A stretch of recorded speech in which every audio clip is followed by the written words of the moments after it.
बिस्मिल्लाहिर्रहमानिर्रहीम। आज हमने जो नज़म पढ़नी है उसका मौजू है हिलाल इस्तक़लाल। हमारे पास नज़म है, नज़म का उन्वान है हिलाल इस्तक़लाल और इनके शायर का नाम है हफीज़ जलिंद्री। हम पहले हफीज़ जलिंद्री का तारुफ कर लेते हैं कि हफीज़ जलिंद्री 1900 में जालंधर में पैदा हुए हैं और 1982 में उन्होंने वफ़ात पाई है। उनकी जो मशहूर कुतब हैं उनमें तलखाबा शीरीं, नगमा ज़ाद, सोज़ व साज़ और शाहनामा इस्लाम शामिल है। इसके अलावा हफीज़ जलिंद्री का जो बहुत अहम कारनामा है कि इन्होंने हमें कौमी तराना अता किया है। तो अब इस नज़म के जो लिखने का पस मंज़र है कि नज़म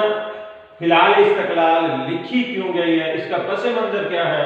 हम थोड़ा सा उसके बारे में जान लेते हैं कि 1965 की जो जंग थी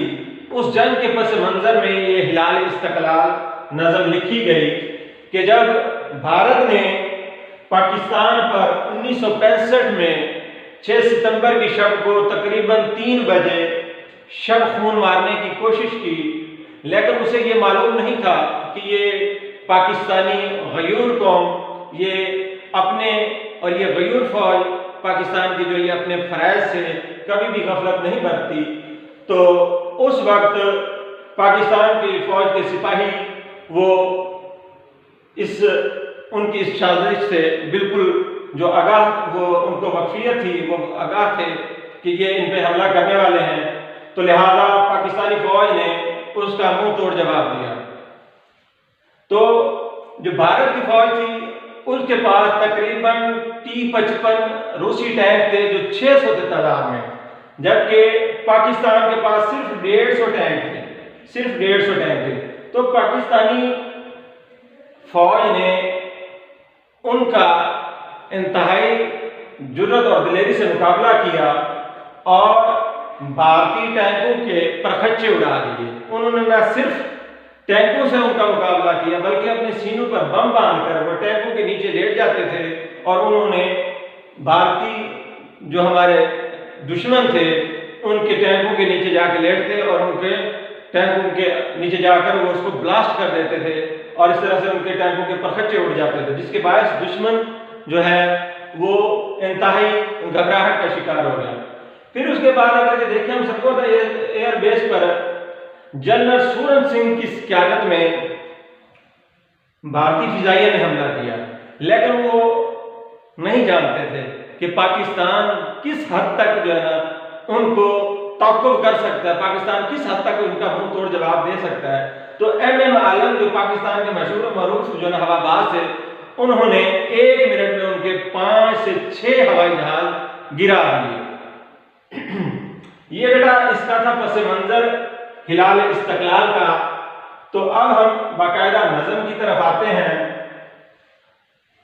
कि हमारे पास हिलाल बेटा मतलब है, हिलाल का मतलब है पहली तारीख का चांद। इस्तक़लाल कहते हैं साबित कदमी को, इस्तक़लाल साबित कदमी। शायर का नाम है हफीज़ जलिंद्री, मोहम्मद हफीज़ जलिंद्री। ये इस्तक़लाल का परचम है, इस्तेहकाम का परचम, शहीदों गाजियों के हाथ से इनाम का परचम। हिलाली खंजर उंगश्ते शहादत का इशारा है, ये सैफुल्लाह का परतो फलक पे आशिकारा है। हिलाल खंजर कौमी अतिया है शहीदों का, जो खुद कुर्बान होकर भर गए दामन नवीदों का। ये इस्तक़लाल का परचम, इस्तक़लाल का यानी साबित कदमी का परचम है, इस्तेहकाम का यानी कि पुख्तगी का परचम है, शहीदों यानी कि वो लोग जो राह हक में शहीद हुए, जिन्होंने अल्लाह ताला की राह में यानी कि वतन अजीज की राह में जिन्होंने अपनी जानें कुर्बान कर दी हैं, और गाजी वो लोग जो कि मुल्क अजीज के दिफा की खातिर जिन्होंने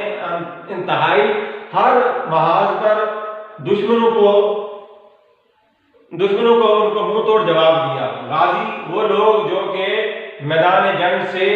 यानी फतह याब वापस लौटे हों। ठीक है, हिलाली खंजर अंगुश्त शहादत का इशारा है। अब हिलाली खंजर, ये खंजर जो होता है ये हिलाली, जैसे आप समझते हैं कि पहली रात का जो चांद होता है, पहली रात का चांद, जब चांद नमूदार होता है, पहली तारीख का जो चांद होता है, ये पहली रात का चांद, वो जिस तरह से खंजर होता है बिल्कुल उसी तरह से ये टेढ़ा होता है, इस तरह से ये टेढ़ा होता है, ऐसे इसमें हल्का सा खम होता है, इस तरह से अंगुश्त शहादत का इशारा है। कहते हैं ये जो चांद है ना, पहली रात का चांद, ये खंजर की तरह से है, जिस तरह से अंगुश्त शहादत का इशारा है, ये अंगुश्त शहादत की तरह इशारा कर रहा है, जिस तरह से अंगूठे के अलावा तमाम उंगलियों में जो खम पड़ जाता है, कुछ खम पड़ जाता है, यानी कि वो टेढ़ी हो जाती हैं। उसने बिल्कुल उस चांद को, पहली रात के चांद को उंगली से तस्बीह दी है, अंगुश्त शहादत का इशारा है। ठीक है, ये सैफुल्लाह का परतव है। सैफुल्लाह ये हजरत खालिद बिन वलीद का लक़ब है। ठीक है, परतव है, अक्स है, फलक पर आशिकारा है, यानी कि ये आसमान पर नमूदार हो गया है। हिलाल खंजर कौमी अतिया है शहीदों का, और ये जो हिलाल खंजर है यानी कि ये पहली तारीख का चांद है जो कौमी अतिया है, यानी कि कौमों के लिए, इस हमारी पाकिस्तानी कौम के लिए अतिया है शहीदों का, शहीदों की तरफ से जो खुद कुर्बान होकर मर गए दामन मरीद का, यानी कि जो खुद तो कुर्बान हो गए लेकिन वो दामन भर गए नबीदों का, यानी कि उन्होंने खुशियों के दामन भर दिए। अब बेटा हम आ रहे हैं, इसके पहले मैंने आपको इसका लफ्जी मानी और मफहूम बतलाया है, अब मैं इसकी बाकायदा तशरीह करने जा रहा हूं कि ये इस्तक़लाल का परचम है, इस्तेहकाम का परचम, शहीदों गाजियों के हाथ से इनाम का परचम, कि हमारा ये परचम जो हमने हासिल किया है ये इस्तक़लाल का परचम, साबित कदमी का परचम है, और क्या है, इस्तेहकाम का परचम और मजबूती का परचम है और पुख्तगी का परचम है। शहीदों गाजियों के हाथ से इनाम का परचम, शहीदों गाजियों के हाथ से इनाम का परचम, कि हमने ये जो परचम हासिल किया है ये हमारा परचम, इसके लिए हमने बहुत सी कुर्बानियां दी हैं। देखें कि ये इसका पस मंजर मैंने बताया कि जब भारत ने पाकिस्तान पर हमला किया तो उसने ये सोचा कि शायद वो सब खून मार लेगा, और पाकिस्तान जो कि अभी नया नया बना है, यानी कि 1965 में जब उन्होंने पाकिस्तान पर हमला किया, जबकि पाकिस्तान 1947 में ये बना था। ठीक है, उनकी ये सोच थी, उनका ये ख्याल था कि पाकिस्तान तो अभी नया नया बना है, ये इतने इनके अंदर हिम्मत की जरूरत नहीं होगी कि अब ये अपने पाँव पे खड़ा नहीं हो सका होगा, तो लिहाजा हम क्या करते हैं कि हम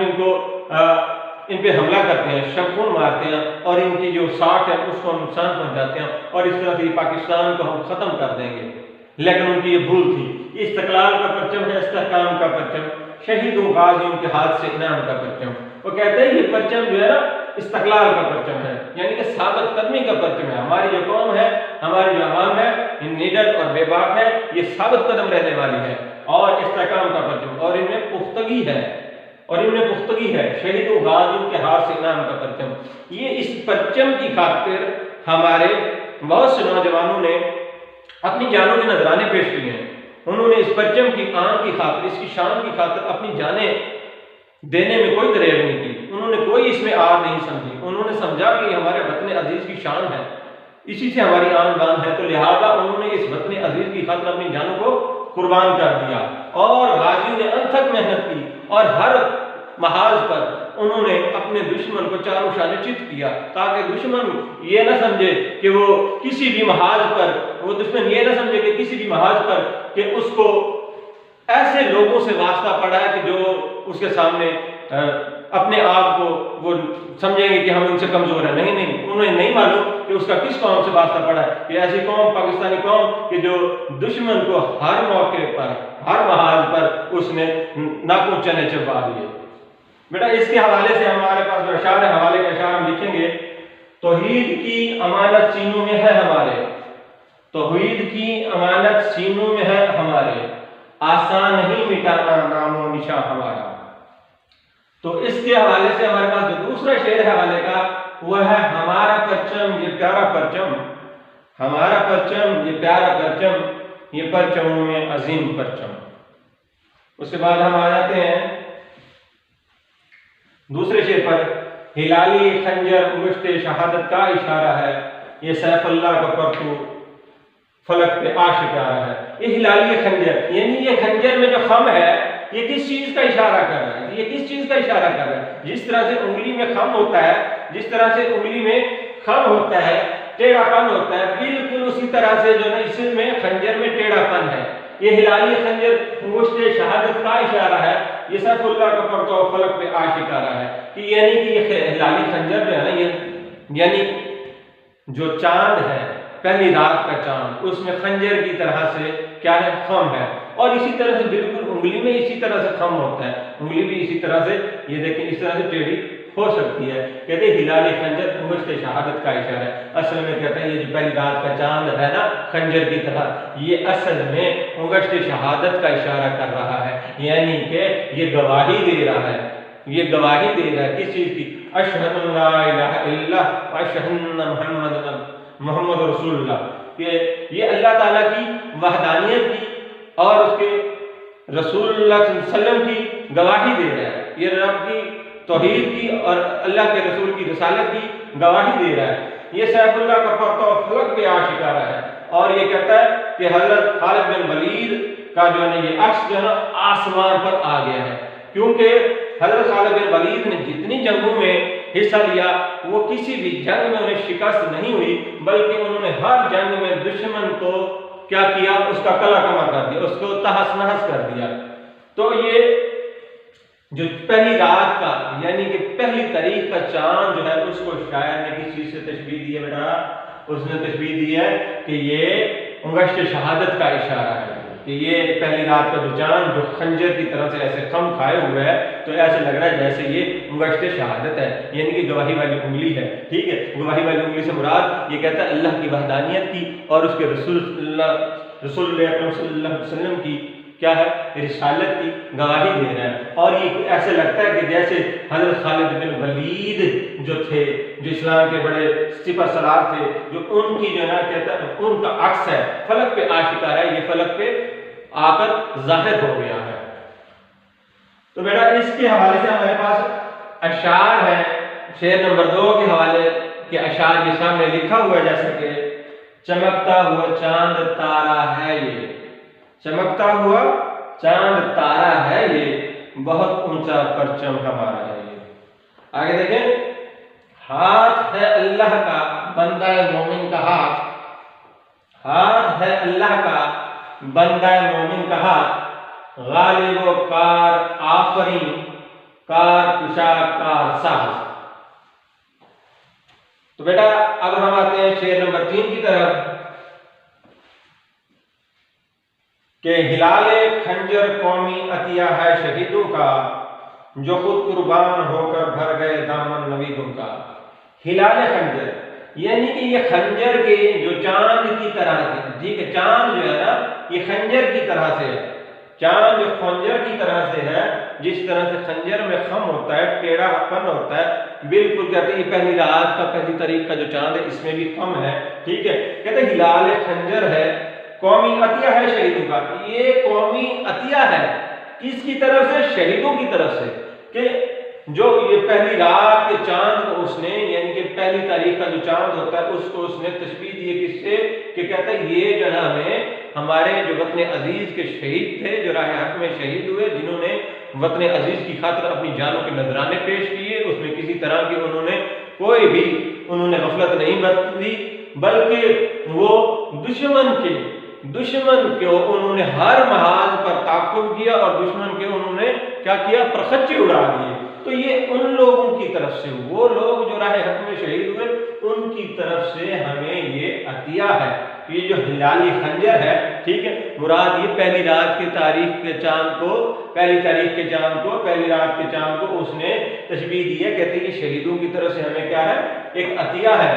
जो खुद कुर्बान होकर भर गए दामन नबीदों का। जो खुद तो राह हक में शहीद हो गए, लेकिन हमारा दामन वो किससे, खुशियों से भर गए। अब इसमें क्या कहना चाह रहे हैं शायद, वो बता रहे हैं कि ये जो पहली रात में जो चांद है ना, ये हमें अल्लाह के जो राह में, यानी कि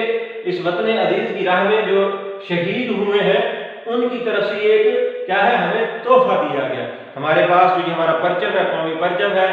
ये उन शहीदों के बायस है जिन शहीदों ने राह हक में यानी कि अपने वतन अजीज की खातिर इसकी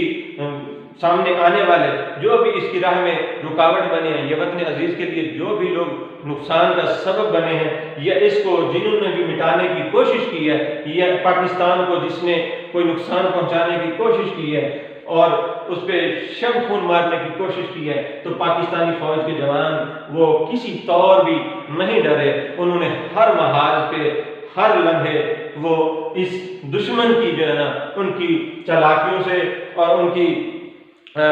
जो ये सोच थी कि वो किसी तरह से पाकिस्तान को ज़ेर कर दें, किसी तरह से पाकिस्तान को तहस नहस कर दें, लेकिन नहीं, उनकी सोच वो सोच ही रह गई और उन्हें अपने तौर पर हर जगह हर महाल पर उन्हें क्या हुआ, शिकस्त से सामना करना पड़ा, शिकस्त से दो चार होना पड़ा, क्योंकि वो नहीं जानते थे कि ये पाकिस्तानी गयूर कौम है, ये ऐसी कौम है जो दुश्मन को ललकार कर उस पर वार करते हैं, जो कि शब खून नहीं मारते, जो कि सोते में वार नहीं करते। तो दुश्मन ने सोते पे हमारे मुल्क पर हमला किया था, लेकिन वो भूल गए थे कि ये पाकिस्तानी कौम ऐसी कौम है जो किसी भी वक्त किसी भी मौके पर किसी भी माहौल पर दुश्मन का मुंह तोड़ जवाब देने के लिए तैयार रहती है। तो इसी तरह से हिलाल खंजर कौमी अतिया है शहीदों का, हमें जो ये कहता परचम मिला है पाकिस्तानी परचम, ये कई हमारे नौजवानों की शहादत के बलबूते पर, उनकी शहादत के बाद कि उन्होंने इस परचम की आन की खातिर, इसकी शान की खातिर, इसकी बका की खातिर, हमारी आपकी खुशियों की खातिर उन्होंने अपनी जानों के नजराने दे दिए, उन्होंने अपनी जानों के नजराने दे दिए। खुद तो वो कुर्बान हो गए हैं वतन अजीज की खातिर, लेकिन वो अपनी कुर्बानी देखकर हमारे दामन को खुशियों से भर गए। मुराद ये कि हमारे लिए उन्होंने ऐसे रास्ते मुतय्यन कर दिए हैं हमें, और ये बता दिया है दुश्मनों को कि इस कौम की तरफ फिर कभी मत ऐसे देखना कि वरना हम तुम्हारी आंखें नोच देंगे और तुम्हारे नापाक जो अज़ाइम हैं उनको हम तहस नहस कर देंगे। तो उन्होंने हमें ये खुशियां दी हैं कि हम ये कहने काबिल है कि हमारी कौम ऐसी कौम है कि जो दुश्मन को कभी भी माफ नहीं करती, बल्कि दुश्मन को उसके घर में घुसकर उसका तहस नहस करती है। मुराद ये कि जब भारतीय फौज ने ये सोचा कि वो मुसलमानों को यानी कि पाकिस्तानियों को वो क्या करेंगे, शब खून मारेंगे, सोते में उस पर हमलावर होंगे और इस तरह से उनको वो तहस नहस करके चले जाएंगे, लेकिन अफसोस कि उनकी ये सोच, उनकी ये ख्वाहिश ही रह गई और पाकिस्तानी जो गयूर फौज थी उन्होंने क्या किया, उन्होंने उसका मुंह तोड़ जवाब दिया। तो फिर क्या हुआ कि ये उन्हीं शहीदों के बायस है जिन्होंने अपनी जानों की परवाह नहीं की, जिन्होंने अपनी जानों के नजराने दिए और उस नजराने के सबब उन्होंने क्या किया, हमें परचम अता किया। कौन सा परचम अता किया? ये हिलाल इस्तक़लाल का परचम, ठीक है, साबित कदमी का परचम हमें उन्होंने अता किया, जिसके बाद वो खुद तो कुर्बान हो गए, लेकिन हमारा दामन वो खुशियों से भर गया। शेर नंबर 3 के हवाले के जो अशार है हमारे पास कि वो हम इसमें जो लिख सकते हैं, हम लाए हैं तूफान से कश्ती निकाल कर, हम लाए हैं तूफान से कश्ती निकाल कर,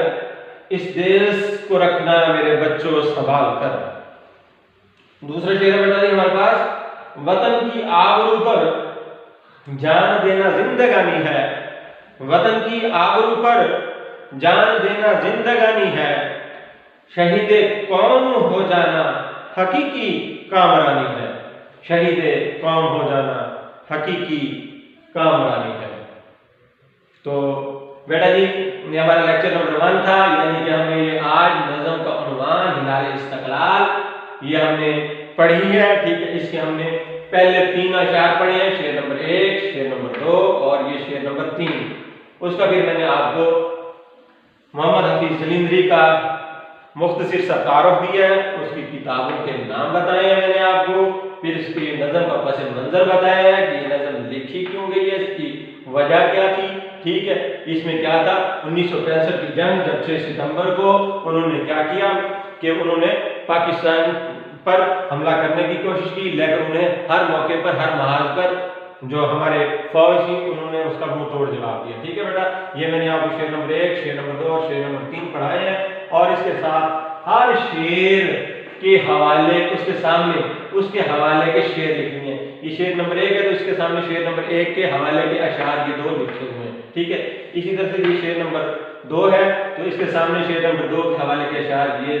2 अशार बेटा लिखनी है। ठीक है, इसी तरह से आपके आसानी के लिए शेर नंबर 3 है, इसके सामने मैंने बिल्कुल सामने शेर नंबर 3 के हवाले के अशार लिख दिए हैं। तो इस तरह से हमारा ये लेक्चर नंबर 1 का इख्तिताम हुआ। इंशाअल्लाह नेक्स्ट लेक्चर नंबर 2 में हम इसके बाकी जो अशार है उसको पढ़ेंगे। शुक्रिया।